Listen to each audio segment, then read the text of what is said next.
Vamos abrir as nossas Bíblias em Lucas 18, por gentileza. Lucas capítulo 18.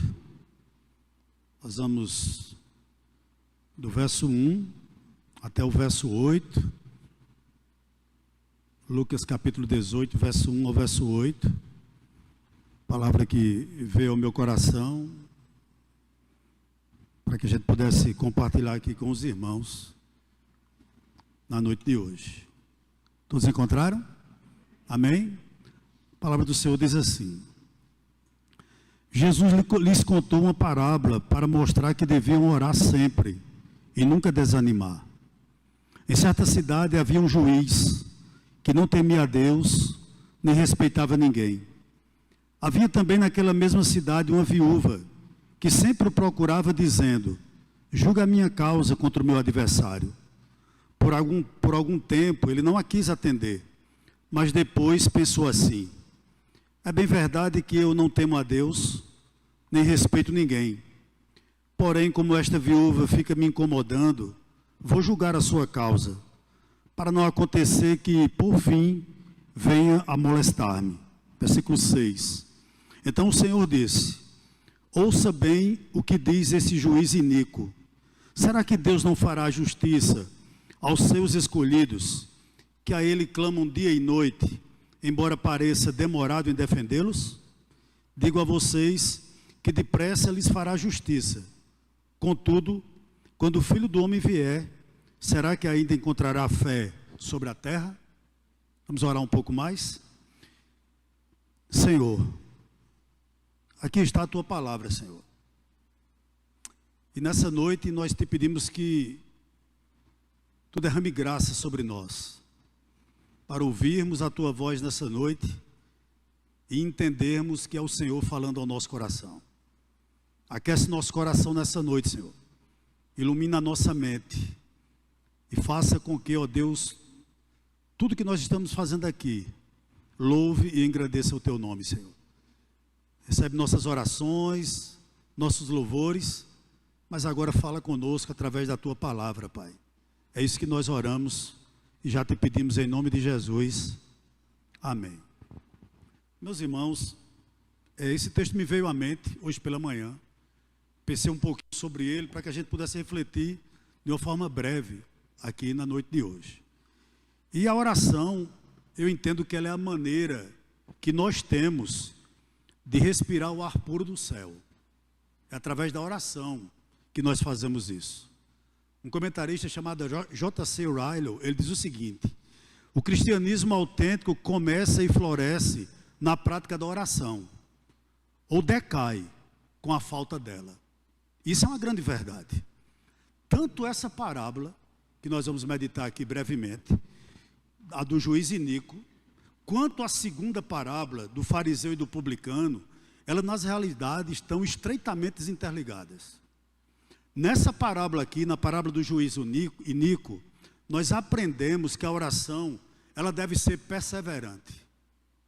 E já há 40 dias, a igreja está perseverando em oração, pela vida do pastor Valberto. E há 30 dias, 28 dias, nós estamos perseverando em oração, pela vida de Sonara. Então nós temos perseverado. Já na parábola do fariseu e do publicano, me parece que a grande lição que Jesus quer com relação à oração é dizer que a gente deve orar com perseverança, mas também com humildade. São dois fatores importantes na oração. Nós estamos aqui, irmãos, porque nós entendemos que nós dependemos de Deus, né? E é por essa razão que nós estamos reunidos aqui na noite de hoje, perseverando e ao mesmo tempo dependência que nós temos de Deus. Olhe para o verso 1, por gentileza. O verso 1 diz o seguinte: Jesus lhes contou uma parábola para mostrar que devia orar sempre e nunca desanimar. E logo no primeiro verso, Jesus já apresenta a lição. Antes de contar a parábola, Jesus já nos dá a lição. E a lição é clara, é sobre o dever de orar sempre e não esmorecer, isto é, e não desanimar. E esse é o desafio, mesmo ouvindo más notícias. Interessante que ontem, ontem à noite, eu recebi uma mensagem no celular dizendo o seguinte, que Sonara não passava de ontem, que talvez ela não amanhecesse o dia hoje viva. Foi a mensagem que veio no meu celular. Eu digo, Senhor, tem misericórdia. Então, muitas vezes são essas as notícias que chegam, né? É dessa maneira as notícias que chegam a gente com relação a algumas pessoas. A mesma situação é de Valberto, um dia melhora, um dia está pior, um dia melhora, um dia está pior. Então as notícias não são animadoras todo o tempo. Pelo contrário. E mesmo assim Jesus nos diz o quê? Permaneçam orando. Interessante, irmãos, por que Jesus nos ensina sobre perseverar em oração? Eu creio que orar não é um exercício muito fácil. E orar de forma perseverante requer energia, requer disposição, requer renúncia. Não é fácil ter uma vida de oração constante. Isso é muito claro. Mas atentemos para o seguinte: é a falta de oração que nos leva ao esmorecimento. Com certeza, é quando nós deixamos de orar que nós somos suplantados pelo desânimo. É quando pela oração, é quando pela falta de oração em nossas vidas que nós somos esmagados pelo desânimo, pelo esmorecimento. Sem oração não existe poder para nós enfrentarmos lutas, para nós enfrentarmos perseguições, nem tampouco as más notícias. Com certeza não. Com certeza não. Queridos, nós sabemos que orar é um privilégio. É bem verdade. Porque orar é falar com Deus. Porém, Jesus está nos ensinando aqui que orar é um dever nosso. Nós estamos aqui nessa noite porque nós temos essa obrigação sobre a nossa vida.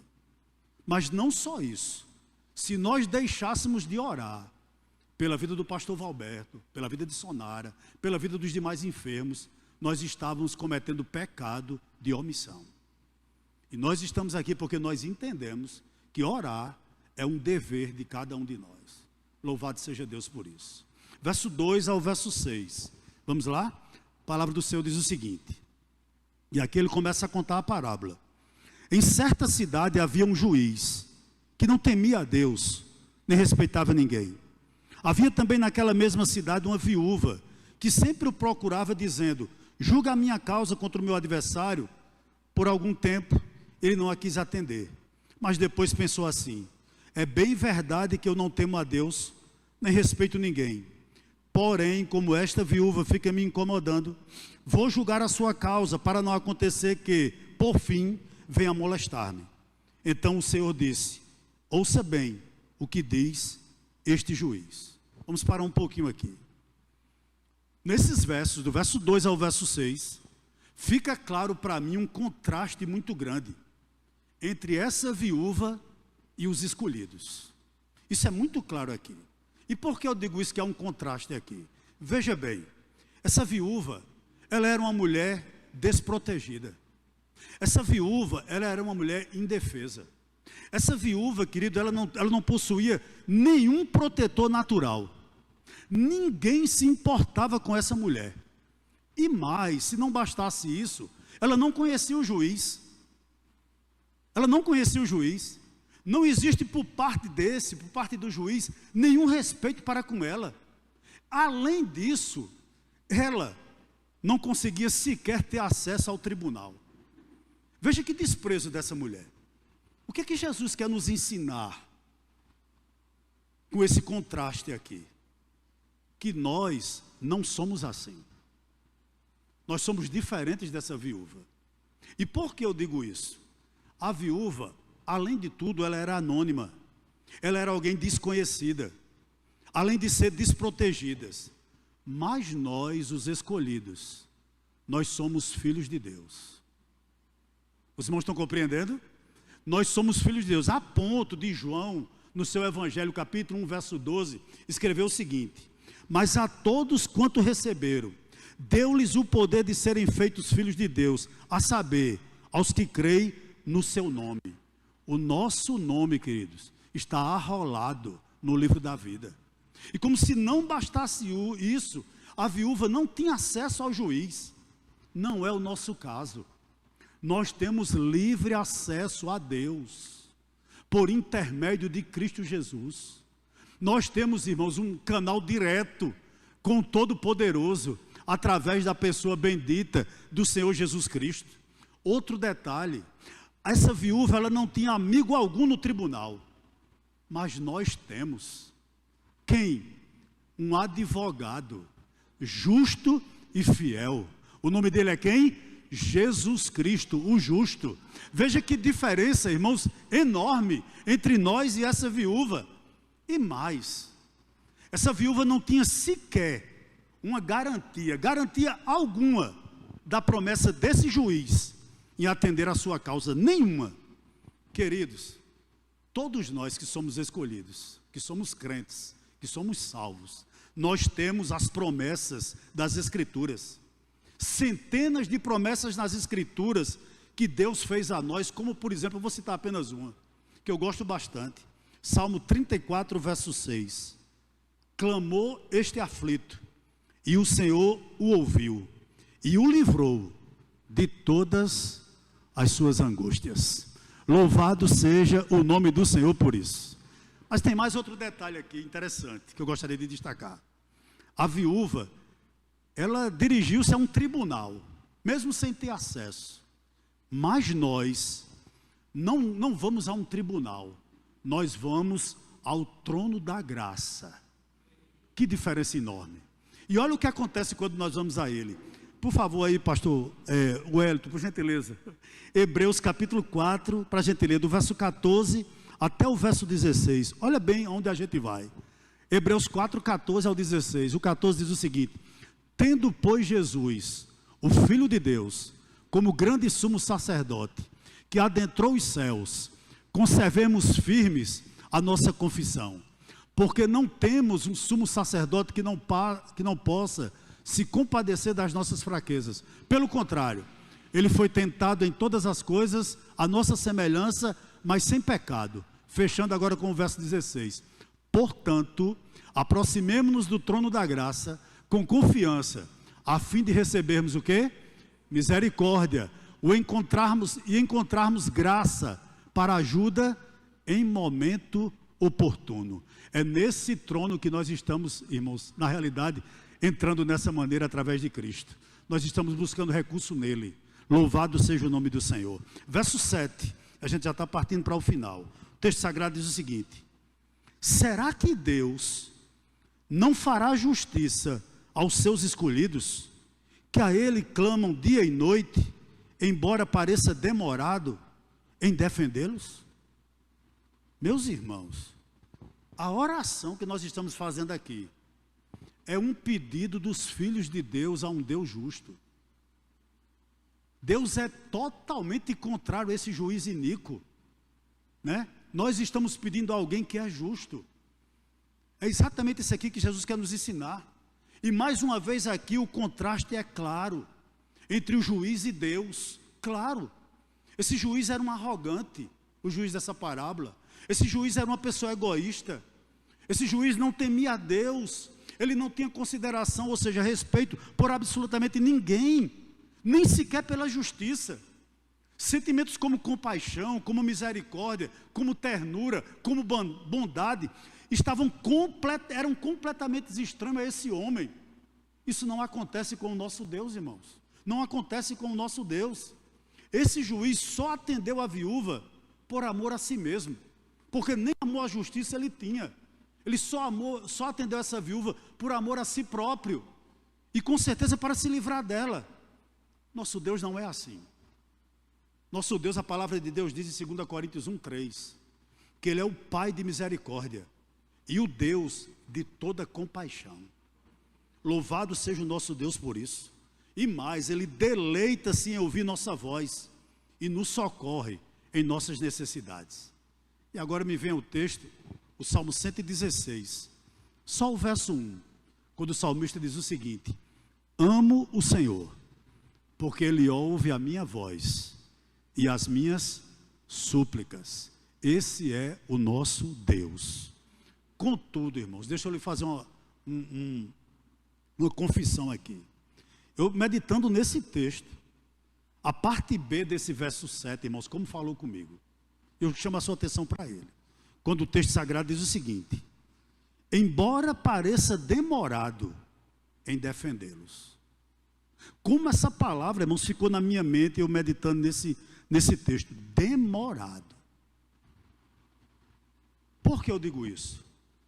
Porque as orações no nosso tempo, elas não foram respondidas ainda.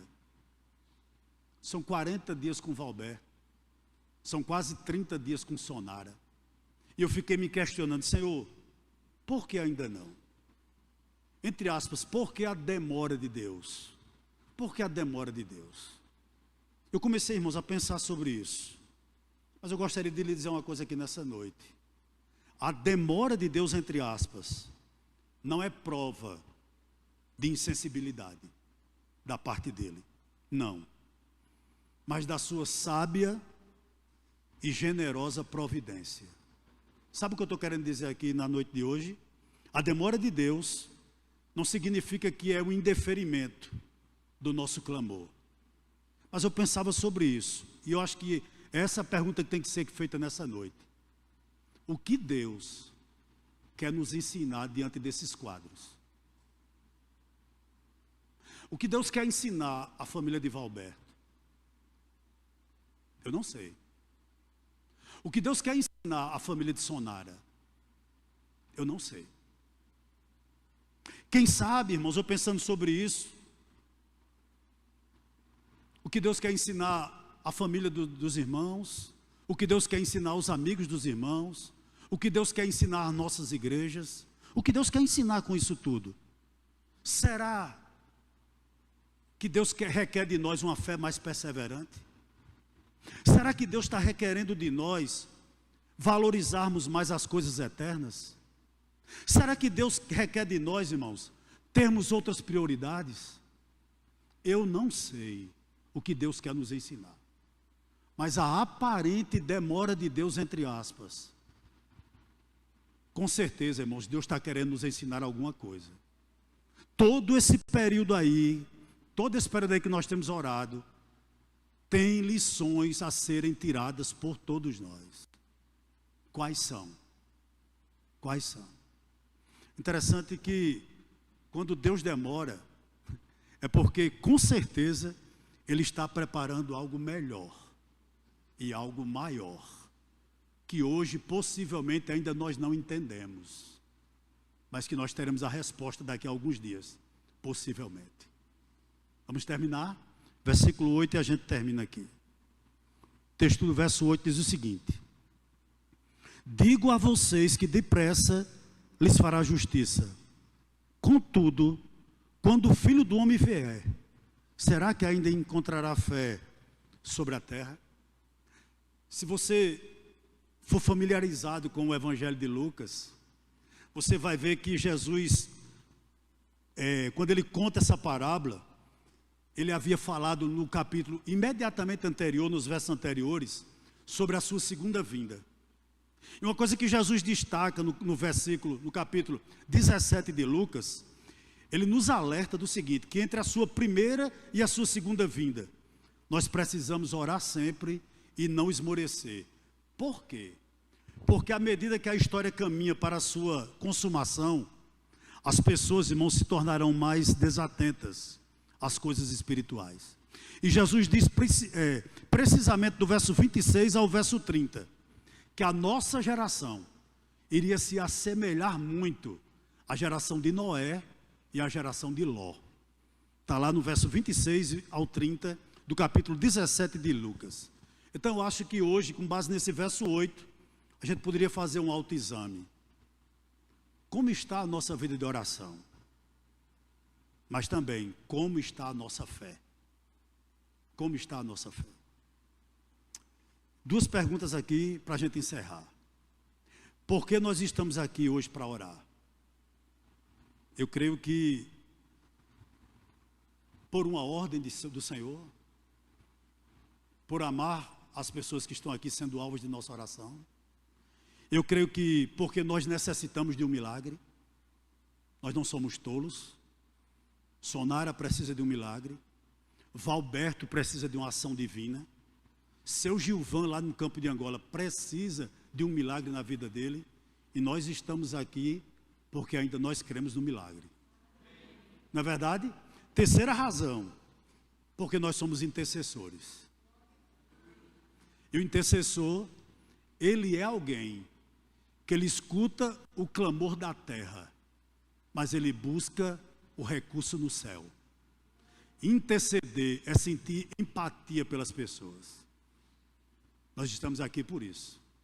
E por fim, com relação a orar, porque somos filhos de alguém que nós aprendemos de chamá-lo de Pai. Nós não estamos aqui orando a um estranho, nem a um juiz iníquo. Nós estamos orando aqui a alguém que nos deu o privilégio de sermos chamados de filho dele. E ele tem um controle de todas as coisas. Mas não só isso. Nós estamos aqui também porque talvez seja menor do que um grão de mostarda. Todos nós estamos aqui porque temos fé. Não é verdade? Nós estamos aqui porque na realidade nós temos fé. Interessante que eu li uma frase hoje de George Miller. E ele diz o seguinte. George Miller disse que que a fé não é saber que Deus pode, é saber que Deus quer. Achei isso interessante. Já Agostinho define fé dessa maneira. Fé é crer no que não vemos. E a recompensa dessa fé é ver o que cremos. Já outro comentarista disse algo que eu achei maravilhoso. E é isso que nós estamos fazendo aqui nessa noite. A fé ri das impossibilidades. E por essa razão, nós estamos aqui nessa noite. Porque nós acreditamos que Deus pode levantar todos eles para a glória do nome dele. Amém? Que Deus possa ter falado ao seu coração.